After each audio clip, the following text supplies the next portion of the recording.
चलिए हम type number 11 में आ गए हैं। टाइप 11 क्वेश्चन नंबर 61 और यहाँ पे लिखा है एक दुकानदार अपने सामान को क्रय मूल्य पर बेचने का दावा करता है, परंतु 1 किलोग्राम के स्थान पर वह केवल 900 ग्राम तौलता है। उसको कितना प्रतिशत लाभ हुआ बताओ। ठीक है, तो यहाँ पर इस प्रकार के सवालों को कैसे हम करेंगे, है ना। तो यहाँ पर हमेशा ना लाभ होगा, क्या होगा यहाँ पे लाभ, है ना, हमेशा लाभ प्रतिशत निकलेगा। तो कैसे लाभ प्रतिशत निकलेगा, उसका एक फॉर्मूला होता है। कैसे फॉर्मूला होता है कि भाई जो त्रुटि होगी ना वो लिख दो, और जितना हम शुद्ध माल बेच रहे हैं ना, शुद्ध माल वो लिख दो, शुद्ध माल। ठीक है, और भाई प्रतिशत के लिए 100 लगा दो। समझ में आया? देखो जितना हम त्रुटि हो रही, जितना माल की त्रुटि हो रही वो लिख दो। ठीक है, और शुद्ध माल, ठीक है, जितना हम शुद्ध माल दे रहे हैं ग्राहक को वो लिख दो, और प्रतिशत के लिए 100 लगा दो। ठीक, समझ में आ गया आपको? अच्छा, और अच्छे से समझ में आएगा। देखो कैसा कि भाई एक दुकानदार अपने सामान को क्रय मूल्य पर बेचने का दावा करता है, ठीक है, परंतु वह 1 किलोग्राम के स्थान पर 1 किलोग्राम, देखो भाई 1 किलोग्राम, 1 किलोग्राम बराबर कितना होता है 1000 ग्राम। ठीक है क्या, 1000 ग्राम आपको यूज़ करना है। ठीक है ना, 1 केजी के बराबर में क्या करना है आपको 1 किलोग्राम। ठीक है, 1 किलोग्राम के इक्वल में क्या यूज़ करना है आपको, है ना, 1000 ग्राम। तो भाई यहाँ पे मेरे को क्या करना है, 1000 किलोग्राम के स्थान पर वह केवल 900 ग्राम तौलता है। केवल कितना तौलता है, 900 ग्राम। ठीक है ना, 900 ग्राम। तो भाई शुद्ध माल हम कितना दे रहे हैं, शुद्ध माल कितना दे रहे हैं, 900 ग्राम दे रहे हैं ना। ठीक है ना, अब भाई टोटल 1 किलो है ना, 1000 है ना, 1000 ग्राम की जगह में हम 900 ही दे रहे हैं, है ना, 900 ही दे रहे हैं। तो भाई हम कितना अभी हमने त्रुटि कर दी है, 100 ग्राम की त्रुटि कर दी ना, तो ये 100 ग्राम को हम यहाँ रखते हैं। समझ में आया, है ना। या फिर नहीं भी समझ में आया तो आपको ध्यान रखना है कि भाई दोनों ये मिलके, ये दोनों, ये वाला और ये वाला दोनों मिलके 1000 ग्राम होना चाहिए, बात खत्म। ठीक है, समझ में आया क्या? हाँ, और ये प्रतिशत के लिए 100। ठीक, अब देखो भाई नीचे वाले 2 शून्य से ये ऊपर वाले 2 शून्य कट गए, कट गए। ठीक है, अब भाई ये 100/9 काट लो। ठीक है, 9×11 = 99, एक बचा, एक और ये 9, ये हमको लाभ प्रतिशत निकल गया। ठीक है, ये अपना आंसर 11 सही 1/9। 62 नंबर का क्वेश्चन, एक दुकानदार अपने सामान को क्रय मूल्य पर बेचने का दावा करता है, परंतु भाई 1 किलोग्राम के स्थान पर केवल 800 ग्राम तौलता। तो हमको पता भी यहाँ पर क्या होता है, जो जितना शुद्ध माल रहता है वो लिखते हैं। तो शुद्ध माल कितना है, 800 ग्राम तौलता है। तो भाई कि 1 किलो की जगह 800 ही तौलता है, तो कितना कम तौल रहे हैं, 200 ग्राम की त्रुटि कर ले रहा ना भी। तो जो त्रुटि होती है उसको यहाँ पे लिखते हैं 200 ग्राम की, और वो शुद्ध कितना तौल रहा है भाई, शुद्ध माल कितना है 800 तौल रहा है, तो 800 लिख दिए, और प्रतिशत के लिए बस 100, इतना सा करना है हमको। ये अपने आप लाभ प्रतिशत निकल जाता है। समझ में आ गया आपको? ठीक है, अब देखो भाई ये 2 शून्य काट दो, काट दिए, 4 से काट दो भी, हाँ, 4 दूनी 8, 4 पंचे 20, 0। ठीक है, 2 से और काटेंगे तो कितना आएगा भाई 25% का लाभ। ठीक है, ये देखो हमारे पास में 25 है, क्लियर है, ओके है। और 63 नंबर के क्वेश्चन में क्या लिखा देख लेते हैं। 63 नंबर के क्वेश्चन में देख लेते हैं। हाँ, 63 नंबर में लिखा, एक दुकानदार अपने सामान को क्रय मूल्य पर ही बेचता है, परंतु 1 किलोग्राम के स्थान पर 960 ग्राम, है ना, कितना बेचता है इस बार, 960 ग्राम। ठीक है, 960 ग्राम बेच रहा है। तो भाई 1 किलो की जगह में 960 ग्राम दे रहा है, तो कितना कम दे रहा है, 40 ग्राम। कैसे कैसे पता हमको कि भाई 1000 ग्राम पूरा होता है, उसमें से 960 तो वो बोलता है, तो बस 1000 में से 960 घटा लो तो 40 ग्राम आ गए। तो ये 40 त्रुटि हो गई, 960 शुद्ध माल हो गया हमारा, और ये प्रतिशत के लिए 100। इस प्रकार से ये लाभ प्रतिशत हमारा यहाँ पे निकल जाएगा। ठीक है ना। हाँ, तो काट लो भी, कैसे काटेंगे, 0 से 0 काट लो, 4 एकम 4, 4 दूनी 8। ठीक है, 4 चौ 16, फिर 4 से और काट लो, 4 चिंग 24, 4 से 25 बार। हाँ, अब यहाँ पे कितना आ गया 25/6, काटो भाई, 6 चौ 24, एक बचा, और ये 6 सही 1/4%। ठीक है, तो देखो यहाँ पे आ गया, सॉरी 4 सही 1/6%, 4 सही 1/6%, और 64 नंबर का क्वेश्चन है, एक बेईमान दुकानदार अपने सामान को क्रय मूल्य पर बेचने का दावा करता है, परंतु वह त्रुटिपूर्ण बाट का प्रयोग करके 11.1/9% का लाभ कमाता है। वह 1 किलोग्राम के स्थान पर कितना सामान तौलता है। इस बार हमको ना लाभ प्रतिशत दे दिया, तो पहले हम फॉर्मूले लिख देते हैं। लाभ प्रतिशत बराबर क्या होता है, यहाँ पे त्रुटि लिखना पड़ता है और यहाँ पे शुद्ध माल, और यहाँ प्रतिशत के लिए 100 लगाना पड़ता है। ठीक है, हाँ, तो हमारे पास में यहाँ पे प्रतिशत दिया, तो प्रतिशत कितना, 11.1/9%। त्रुटि हमको इस बार नहीं दी, तो त्रुटि को हमको x मान के चलना पड़ेगा। ठीक है, त्रुटि को हमको x लेना पड़ेगा। अब शुद्ध माल कितना होगा भाई, टोटल तो 1000 है, 1000 में से यदि हम त्रुटि घटा देते हैं, 1000 में से यदि हम त्रुटि घटा देते हैं तो शुद्ध माल बच जाएगा हमारे पास में। क्लियर है, ओके, हाँ, और ये प्रतिशत वाला 100। ठीक है, अब 11 9 में 99 और 1 100/9 ये हो गया। अब इसका मल्टीप्लाई यहाँ पे करेंगे तो ये 100x और ये 1000 माइनस x। अब इनका गुणा कर लेते हैं, तो यहाँ गुणा कर लेंगे तो क्या होगा भाई, ये 900x, ठीक है, और ये 3 और 2 5 शून्य लग जाएंगे, 2 4 5 शून्य, और ये 100x। ये क्रॉस मल्टीप्लिकेशन हुआ कोई, है ना, त्रियक गुणा। ठीक है, हाँ, अब देखो भाई ये 900 है, 900x, और ये वाला इधर आया तो प्लस का 100x बराबर ये 5 0। ठीक है, ये 1000x, ठीक है, और यहाँ पे 5 0 फिर से x। अब ये देखो गुणा में है, ये इतना गुणा में है तो गुणा वाला इधर डिवाइड में जाएगा। ठीक है, ठीक है, क्या आ जाएगा, 1000। ठीक है, 1 2 3 1 2 3, ठीक है, तो x बराबर 100। तो ये x क्या है, त्रुटि है ना, त्रुटि। ठीक है, अब ये त्रुटि तो कितनी की होगी हमारे पास में, 100 ग्राम की त्रुटि हो गई। अब यहाँ पे लिखा है कितना माल तौलता है, कितना माल तौलता है, तो कितना माल तौलेगा वो, कैसे हम पता करेंगे कितना माल तौल रहा है करके, कैसे हम पता करेंगे कि भाई टोटल 1000 ग्राम रहता है ना, 1 किलो में 1000 ग्राम रहता है, उसमें से 100 ग्राम तो त्रुटि हो गई, 100 ग्राम की त्रुटि हो गई। ठीक है, तो कितना ग्राम तौलता होगा, 900 ग्राम तौलता होगा। ठीक है ना, ये हमारा आंसर 900 ग्राम। 12 क्वेश्चन नंबर 65, और यहाँ पे इस प्रकार से लिखा है, एक व्यक्ति मशीनों में से प्रत्येक को 396 रुपये में बेचता है। एक पर उसे 10% का लाभ होता है और एक पर उसे 10% की हानि होती है। पूरे सौदे में उसे कितने प्रतिशत की हानि होती है। ठीक है, और पूरे सौदे पर उसे कितने प्रतिशत लाभ या हानि होगा। ठीक है, पूरे सौदे में उसे कितने प्रतिशत, है ना, कितने प्रतिशत की हानि, और पूरे सौदे पर उसे कितने प्रतिशत हानि या लाभ, है ना, हानि या लाभ कितने प्रतिशत होगा, और दोनों मशीनों का क्रय मूल्य कितना होगा ये भी बताना है। ठीक है ना, अब एक एक स्टेप हम करते हैं। ठीक है, देखो भाई, एक व्यक्ति ने मशीनों में से, प्रत्येक मशीनों में से, या फिर मशीनों में से प्रत्येक को 396 रुपये में बेचता है। ठीक है, तो एक पर उसे ना 10% का लाभ होता है और एक पर उसे 10% की हानि। चलिए देखते हैं, देखो भाई 10% का लाभ, है ना, 10% का लाभ बोल रहा है और फिर बोल रहा है 10% की हानि। तो ऐसे वाले जब भी सवाल आए कि भाई जितना लाभ है उतना ही हानि, तो कैसे कैसे करते हैं इसको, कि भाई 10% बोला ना, तो बस भाई 10 का स्क्वायर बटे क्या लिखना, 100, है ना। यहाँ पे 10% का लाभ और 10% की हानि आया ना, इसलिए 10 लिखे।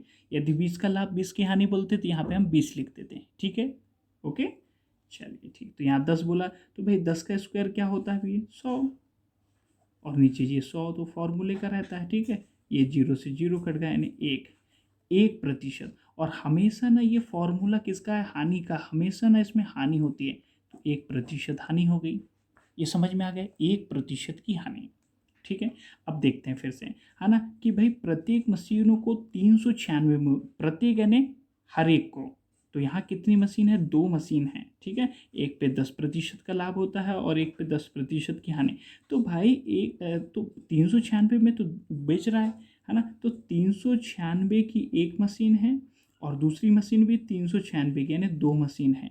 तो भाई दोनों मशीन का टोटल मूल्य कितना हो गया होगा, टोटल विक्रय मूल्य दोनों मशीन का कितना हो गया होगा, जोड़ देते अपन, है ना। 6 और 6 12 की 2 हासिल का 1, 10 और 9 19 की 9 हासिल का 1, 4 और 3 7, 792, है ना। ये हमारा विक्रय मूल्य कितना आ गया, 792, ठीक है।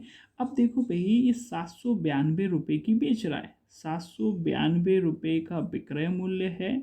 और तुमको पता है ना, तुमको क्या पता है कि भाई विक्रय मूल्य के नीचे क्या लिखते हैं, विक्रय मूल्य लिखते हैं, विक्रय मूल्य के नीचे विक्रय मूल्य।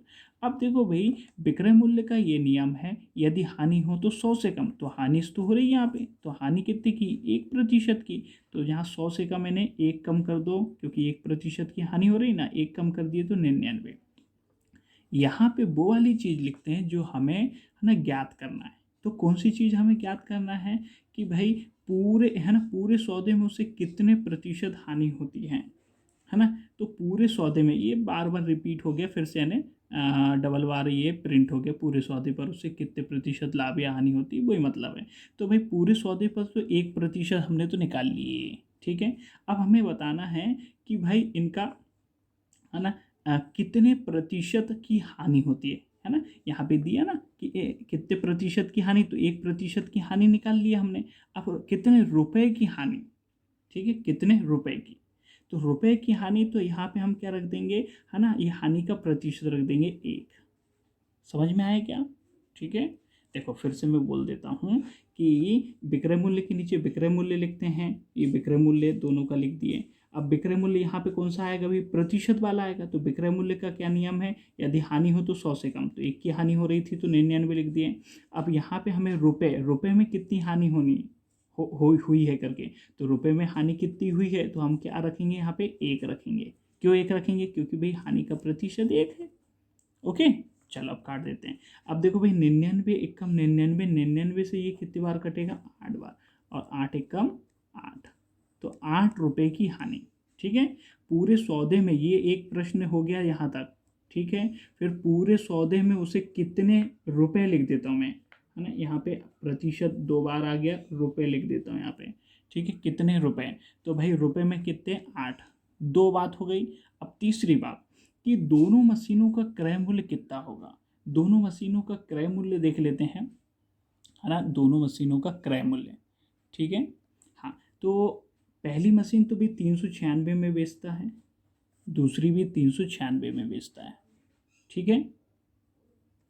हाँ, अब ये बेचता है ना, ये विक्रय मूल्य है कि नहीं, पता है ये विक्रय मूल्य है करके, ठीक है। अब तुम बताओ भाई विक्रय मूल्य जब पहली वाली को बेचता है तो 10% का लाभ होता है, 10% का लाभ। तो भाई तुम ये बताओ विक्रय मूल्य के नीचे विक्रय मूल्य लिखते हैं, हाँ सर बिल्कुल लिखते हैं। तो ये बताओ 10% का लाभ हो रहा है तो 100 से ज़्यादा लिखूंगा कि नहीं मैं, हाँ तो 100 से ज़्यादा ने 110, ये 110 हो गए यहाँ पर, ठीक है। और यहाँ पर मेरे को क्या बताना है, क्रय मूल्य, आखिरी में क्या बोला, क्रय मूल्य बताओ ना, दोनों मशीनों का क्रय मूल्य बताओ। तो भाई क्रय मूल्य ने 100 लिख दूंगा। अब इसको काट देता हूँ, ठीक है। 0 से ये 0 गया, 11 एकम 11, 11 या 33, ठीक है ना 11, 11 एकम 11, 0 से 0 काट दिया तो मैंने, 11 एकम 11, 11 या 33, फिर 6 बचा, 11 छिंग 66, यानी 360, ठीक है। ये क्रय मूल्य 360 आया, ठीक है। यहाँ पे अब देखो भाई विक्रय मूल्य के नीचे मेरे को विक्रय मूल्य लिखना है, हाँ सर बिल्कुल लिखना है। अब विक्रय मूल्य पहली बार तो 10 का लाभ होता है, पहली बार कितने का, 10 का लाभ होता है, ठीक है ना। परंतु दूसरी बार क्या होता है, 10% की हानि, 10% की हानि। तो भाई मैं यहाँ पे क्या लिखूंगा, 10 कम लिखूंगा कि नहीं, 90। अब यहाँ पे क्या लिखूंगा, क्रय मूल्य निकालना है तो 100 लिख दूंगा मैं। क्लियर है यहाँ तक, ठीक है। काट दो, 0 से 0 काट दो, 9 एकम 9, ठीक है। 9 चौको 36, 3 बचा, 9 चौक 36, 44 दहम 440, ठीक है। अब भी दोनों का क्रय मूल्य पूछ रहा है, देखो पहली वस्तु का तो इतना है, दूसरी वस्तु का इतना है, टोटल कितना होगा, तो इन दोनों का टोटल कर दो, तो कितना होगा भी, टोटल कितना होगा 800, ठीक है। टोटल कितना होगा 800, ठीक है, टोटल कितना होगा 800। क्लियर है ना, ठीक है, समझ में आ गया। अच्छा, जिन्हें थोड़ा सा भी डाउट है तो वीडियो को रिवर्स करके देख सकते हैं। और नेक्स्ट इसी टाइप का मैं फिर से बता रहा हूँ। अगर 66 नंबर का क्वेश्चन हम कर रहे हैं तो यहाँ पे लिखा है एक व्यापारी ने बस है ना प्रत्येक वस्तुओं को 19,800 रुपये में बेचा। 19,800 रुपये में बेचा, ठीक है ना। एक वस्तु पर 10% का लाभ और एक दूसरी वस्तु पर 10% की हानि हुई। तो आपको जैसे ही 10-10% देखा भाई, एक पर 10 का लाभ हुआ और दूसरे पर 10% की हानि, तो आपको पता है भैया 10 लिखा है तो भाई है ना 10 का स्क्वायर कर दो बटे 100 कर दो, तो 10 का स्क्वायर कितना होगा, 100 ही होगा ना, और ये नीचे 100, तो भाई 0 0 काट दो तो कितना 1%। और हमेशा ऐसे वाले सौदे में हानि होती है, ध्यान रखो भाई, ऐसे वाले सौदे में हमेशा क्या होती है, हानि होती है, ठीक है ना। हाँ, अब देखो भाई है ना, प्रत्येक वस्तु को यानी दो दो बार वस्तु को बेच रहा, प्रत्येक वस्तु है ना, ठीक है 19,800 की है, एक 19,800 की है ना, हाँ धोखे में नहीं रहना है ना, दो बार है ये है ना, ठीक है। तो एक 19,800 में है ना, तो दूसरी भी 19,800 में बेच रहा है, दो बार बेच रहा है ना, तो एक बार हानि हो रही 10 की, एक बार 10 का लाभ हो रहा। तो 19,800 दोनों को प्लस कर देता हूँ मैं, 8 8 16 की 6 हासिल का 1 10 और 9 19 हासिल का 1 3, 39,600 रुपये। 1,600 ये क्या आया, विक्रय मूल्य आया ना, टोटल विक्रय मूल्य, इतने में दोनों वस्तुओं को उसने बेचा। अब भाई विक्रय मूल्य आया तो आपको पता है भाई, विक्रय मूल्य के नीचे में विक्रय मूल्य लिखता हूँ करके, विक्रय मूल्य है, विक्रय मूल्य के नीचे में विक्रय मूल्य लिखता हूँ। हर बार मैं ऐसा बोल रहा हूँ, विक्रय मूल्य के नीचे विक्रय मूल्य। विक्रय मूल्य की ये विशेषता है कि भाई यदि हानि हो तो 100 से कम यानी 99, ठीक है। हाँ, और यहाँ पे मेरे को हानि के रुपए बताना है, देखो भाई है ना, कितने बताओ पूरे व्यापार पर उसे कितने प्रतिशत की हानि हुई, तो हमको पता पूरे व्यापार पर 1% की हानि हुई, ठीक है 1% की। अब बताओ कितने रुपए की हानि हुई, है ना, कितने रुपए की। अब रुपए बता दे रहे हैं तो ये हानि का प्रतिशत लिख दो 1, ठीक है। अब 99 से इसको काट लेते हैं, ठीक है ना, तो 11 के पहाड़ी से अपन काट लेते हैं, 11 9 में 99, ठीक है, 11 तिया 33, ठीक है, 11 छिंग 66 डबल जीरो, ठीक है, फिर 9 से काट लेते हैं, 9 कम 9 9 चौ 36, ठीक है, और डबल जीरो, ठीक है। तो ये 400 रुपये अपना, ठीक है, रुपये में 400, रुपये में कितना आ गया 400 जी, देखो भाई 400 आपको मिल भी गया, रुपये में 400 आ गया।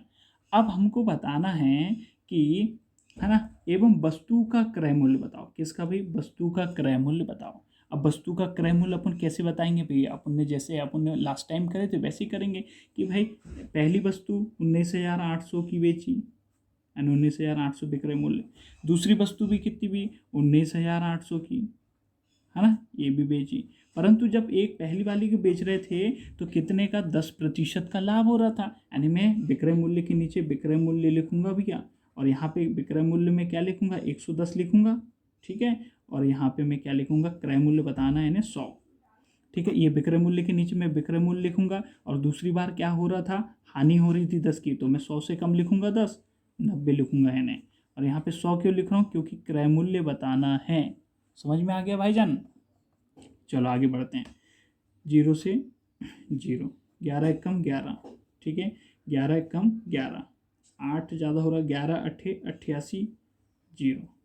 चलो भाई 18 एक कम 18, काटना समझ में आ गया ना, काटना तो समझ में आ गया है ना, 0 से 0 काट दिया मैंने, 11 एक कम 11, 11 एक कम 11, 8 ज़्यादा हो रहा था 88, 11 अट्ठे 88 और 1 0, ठीक है। फिर 18 एक कम 18 करा, 1 2 3 0 लगा दिया, 1 2 3, ठीक है, 18,000। अब यहाँ पे देखो भाई, यहाँ पे क्या, 1 0 से 1 0, ठीक है, 9 एक कम 9, 9 दूनी 18, एक ज़्यादा हो रहा, 9 दूनी 18 0, ठीक है। अब भाई ये 22 से गुणा कर लेते, 22 एक कम 22 और 3 0, 1 2 3 0, क्लियर है क्या, ठीक है। हाँ, अब हमको भी टोटल क्रय मूल्य बताना, तो इन दोनों को जोड़ दो भैया, ठीक है ना, तो ये कितना हो गया 40,000, ठीक है, टोटल क्रय मूल्य है ना, टोटल, ठीक है ना, क्या बोलेंगे सीपी, है ना, कॉस्ट प्राइस यानी खरीदी मूल्य है ना, या क्रय मूल्य लिख देता हूँ, टोटल क्रय मूल्य, समझ में आ गया, टोटल क्रय मूल्य, है ना। 67 नंबर के क्वेश्चन में लिखा है कि भाई दो घड़ी है 480 रुपये में अलग अलग बेचने पर, ठीक है, एक पर 20% का लाभ होता है और दूसरे पर 20% की हानि होती है, ठीक है, सेम उसी प्रकार का है। तो भाई 20% लिखा तो अपन लिखेंगे 20 का स्क्वायर बटे कितना 100 लिख देंगे, ठीक है। जब भी एक पे हानि हो एक पे लाभ हो और सेम प्रतिशत हो तो क्या करते हैं, जितना भी प्रतिशत दिया है उसका स्क्वायर बटे 100। तो भाई 20 का स्क्वायर है ना, 20 का स्क्वायर कितना भी है 20 गुणित 20, 20 का स्क्वायर यानी 20 गुणित 20, डायरेक्ट 20 गुणित 20 लिख दो या फिर भाई 20 का स्क्वायर कितना 400 लिख दो, बात तो बराबर ही है। जैसा करना आंसर तो उतना ही आएगा, 2 दूनी 4%। ये 4% की हानि हुई टोटल सौदे में, ठीक है, 4% की हानि। अब भैया क्या बोल रहा है, 480 रुपये में दो घड़ी अलग अलग है ना, 480 की एक, फिर दूसरी भी 480 में बेची, यानी टोटल कितने में बेची होगी भाई 960 रुपये विक्रय मूल्य, टोटल विक्रय मूल्य कितना आ गया, ठीक है 960, क्लियर है। अब क्या बोल रहे हैं, पूरे सौदे में कितने प्रतिशत हानि हुई होगी पूरे सौदे में। अब देखो भाई पूरे सौदे में पहले तो अपन क्या कर लेते हैं भाई, पूरे सौदे में तो भाई 4% हानि पहले ही निकाल लेते हैं। अब हमें क्या भी कितने प्रतिशत ये निकाल लिए, अब कितने रुपए की हानि हुई होगी वो निकाल लेते हैं। तो 960 टोटल विक्रय मूल्य है, और विक्रय मूल्य के नीचे मैं विक्रय मूल्य लिखता हूँ हमेशा।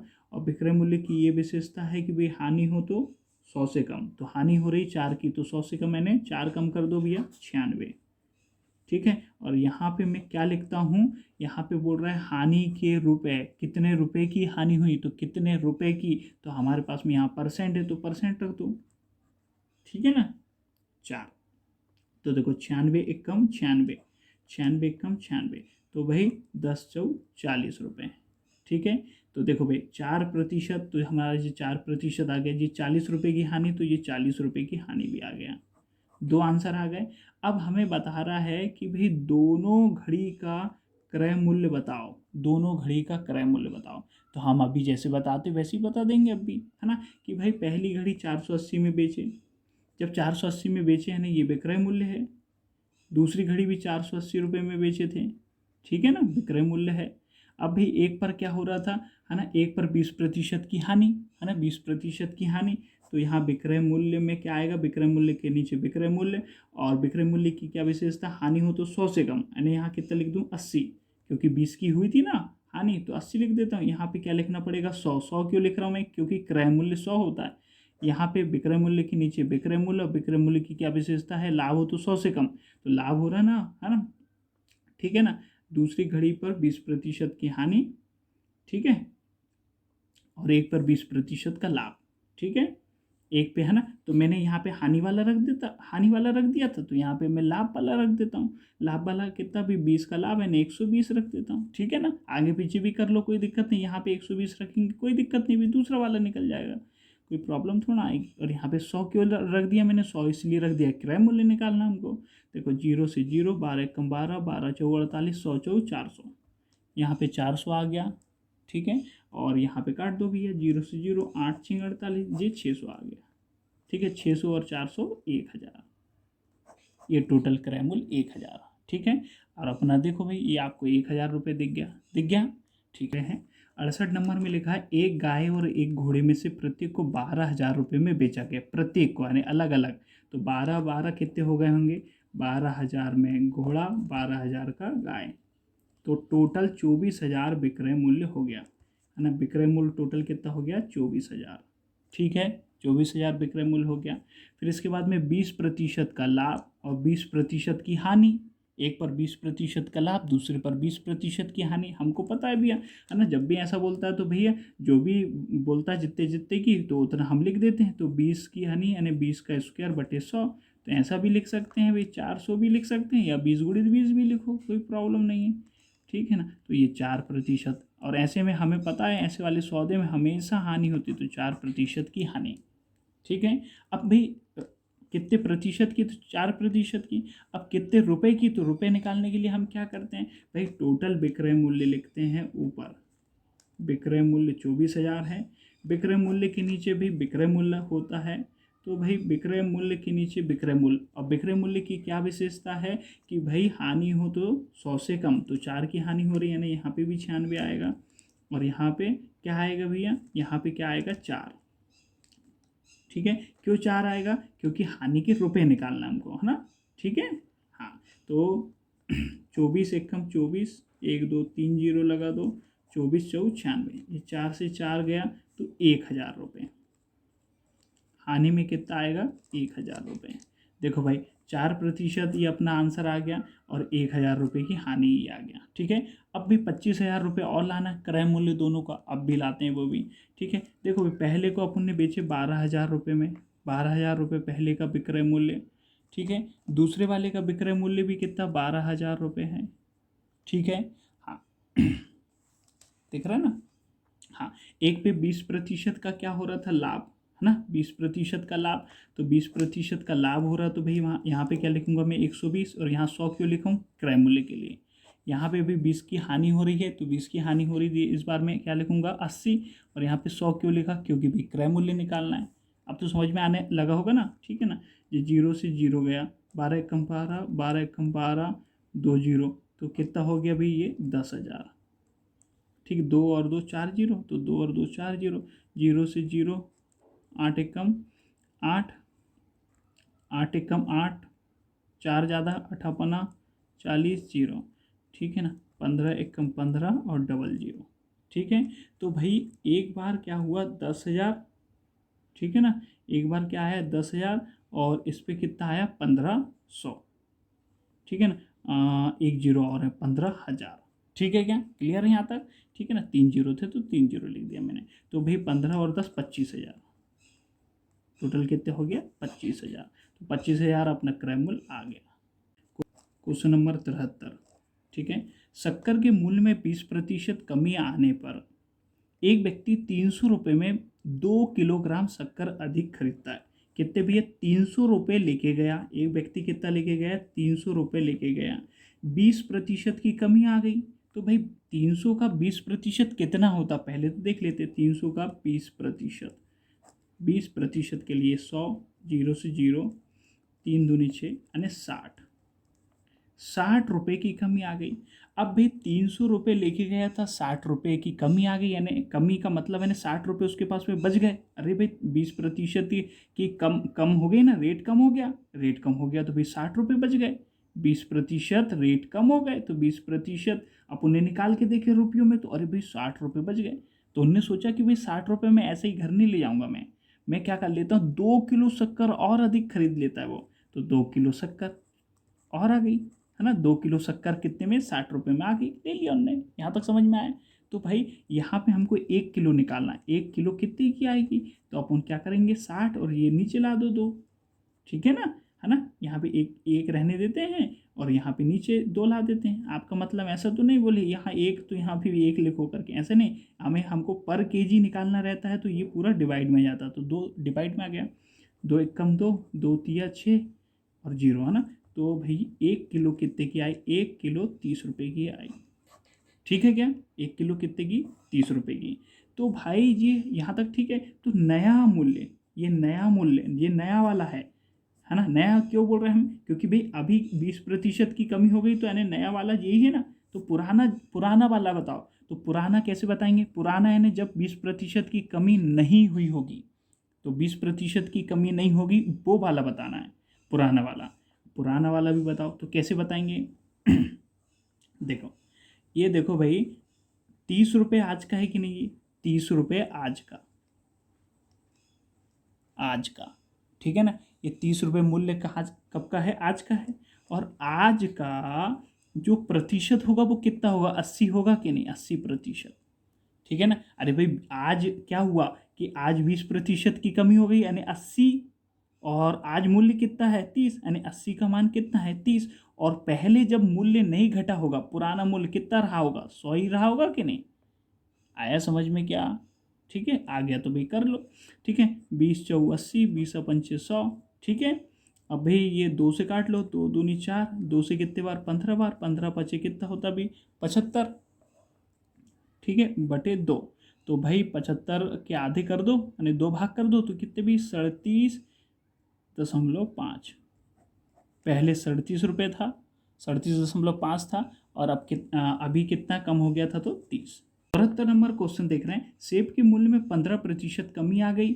कमी होने पर एक ग्राहक 600 रुपये में कितना लेके जाता है, 600 रुपये लेके जाता भी, 15% कमी आ गई, तो 15% यानी 100 लगा दो भाई फटाफट। तो भाई रुपयों में कितना होता, काटो फटाफट, 15 छिक्के 90, 90 रुपये की कमी आ गई, कितने की, है ना। अन्य 90 रुपये और बच गए उसके पास में, 600 रुपये ले गए भैया उनने, 15% की कमी हो गई, 15% रेट घट गए यानी, तो 15% रेट घट गए ना, तो 90 रुपये उसके पास बच गए। तो उन्हें दिमाग चलाया, मैं 90 रुपये ना घर वापस लेकर नहीं जाऊँगा, 1.5 किलो सेब और आ रहे हैं भैया, 1.5 किलो सेब और ले लेता मैं। तो भाई 90 रुपये के 1.5 किलो सेब और उसने ले लिए। तो हमको बताना है 1 किलो का, तो भाई क्या करेंगे हम 90, है ना, बटे क्या कर देंगे, ये 1.5 कर देंगे। ठीक है, यहाँ पे क्या 1 किलो का माना जाता है ऐसा। अब ये दशमलव हटाने के लिए क्या 10 लगाएंगे ना, ये तो पता ही होगा, है ना। एक संख्या के बाद दशमलव है तो इसलिए एक जीरो, और भाई जीरो का कोई वैल्यू नहीं होती इसलिए एक लगाना पड़ता। अब काट लो भी, 15 एकम 15, 15 छिक्के 90, तो 10 सिंग 60, 1 किलो हो गया कितने के, 60 के। ठीक है क्या, 1 किलो 60 रुपये के। ठीक है, ये देखो घटा हुआ है ना, नया मूल्य बताना था जी 60 रुपये, पुराना वाला आपको पता ही है, ये नेक्स्ट क्वेश्चन में अपन कर ही लेंगे। ठीक है क्या। 75, शक्कर के भाव में 15% कमी आ गई। ठीक है, 544 रुपये में 3 किलोग्राम अधिक शक्कर खरीद सकता है वो। देखो भाई कितना रुपये लेके गया, 544 रुपये लेके गया। ठीक है, 15% की कमी आ गई, 15% की कमी आ गई। ठीक है क्या। हाँ भाई, अभी 15% यानी रुपयों में कितना होता, पहले तो वो निकाल लो, जैसे कि हम हर क्वेश्चन में करते हैं। अब भाई यहाँ पे काटना नहीं है अभी, ठीक है ना, यहाँ पे काटना नहीं है, अपन क्या करते हैं, ठीक है पहले गुणा कर देते हैं और फिर दशमलव लगा लेंगे। ठीक है क्या, ऐसा कर लेते हैं। ठीक है ना, हाँ ना, कि काट के देख लें, क्या आसान रहेगा, काट के देख लेते हैं ना क्या होता है। 5 दूनी 10, जीरो, 5 तिया 15। ठीक है, 2 से कट रहा भी है, 2 एक कम 2, जीरो। ठीक है ना, 2 दूनी 4, 1, 2 सत्ते 14। ठीक है, 2 दूनी 4। ठीक, अब भी नहीं काटते हैं, अब पहले गुणा कर लेते हैं। ठीक है, 3 का गुणा इसमें कर लेते हैं। ठीक है ना, 3 दूनी कितना हो गया, 6, 3 सत्ते 21, हासिल का कितना 2, 3 दूनी 6, 6 और 2 8, और नीचे कितना है 10 है, तो 10 है तो एक संख्या के पहले दशमलव लगा लेते, 81.6। कितना है, 81.6 रुपये बच रहे थे उसके पास। तो उनने दिमाग चलाया कि भाई मैं रुपये लेके नहीं जाऊंगा, है ना, मैं इसमें सामान कितना आ रहा हूँ वो और ख़रीद लेता हूँ मैं। ठीक है ना, है ना, सामान खरीद लेता हूँ। 3 किलो शक्कर और आ रही थी, तो उसने भाई क्या करा, 3 किलो शक्कर और दे दो बोल दिया। तो भाई हमको 1 किलो का निकालना है, 81.6 बटे हम क्या करेंगे, 3 यहाँ कर देंगे, 1 किलो का बच जाएगा। ऐसा नहीं करना 1 किलो यहाँ रख दिए तो बोले 2 किलो यहाँ लिख देंगे, नहीं नहीं भाई, 1 किलो प्रति किलो निकालने के लिए ये वाली संख्या जितना भी रहता है नीचे रख देते हैं। ठीक है, अब भी दशमलव हटाने के लिए 10। ठीक है, काट दो, 3 से काट दो, 3 एकम 3, 3 दूनी 6, 2 बचा 3 सत्ते 21। ठीक है, 3 दूनी 6। अब देखो भाई यहाँ 10, ये है भाई जीरो, तो एक संख्या पहले फिर दशमलव लगा दो, यानी 27। यहाँ पे लिख देता हूँ 27, आया समझ में ना, यहाँ आंसर है 27.2। ठीक है, देख रहा है 27.2, क्लियर है क्या, 27.2 ये नया रेट है भैया। अब भैया नया रेट देख लो, 27.2 आ गया, 20 है ना 2, कोई वही मतलब होता है ना 2, है ना, दशमलव के बाद में जीरो लगाओ या मत लगाओ, कोई प्रॉब्लम नहीं। अब पुराना मूल्य बताओ, तो पुराना मूल्य बताओ, तो ये पुराना मूल्य भी लाना भाई। देखो भाई आज का मूल्य ये है, देखो आज का मूल्य ये नया वाला यही है ना, आज का मूल्य कितना है 27.20 आज का, और आज का प्रतिशत कितना बचा होगा, तो भाई 15 और घटा दो तो आज का 85 बचा होगा, और पहले का कितना रहता, पहले का हमेशा 100 रहता भैया। ठीक है, बस काट दो। देखो भाई दशमलव हटाने के लिए 100 लगाओ, 100 से 100 गया। ठीक है, 5 से काटो, 5 से 17 बार कटेगा ये, 5 25। ठीक है, 2 बचा, 5 चौ 20, 2 बचा, 5 चौ 20। ठीक है, फिर वही 17 से काटो भैया, 17 एकम 17, 17 तिये 51। ठीक है, 51, 3 बचा, 17 दूनी 34। ठीक है, यानी 32 आंसर आया, 32 रुपये ये पुराना मूल्य, पुराना वाला 32 रुपये। क्लियर है, पुराना वाला 32, समझ में आ गया। चलो भाई ये देखो 32 रुपये आपको मिल गया ये।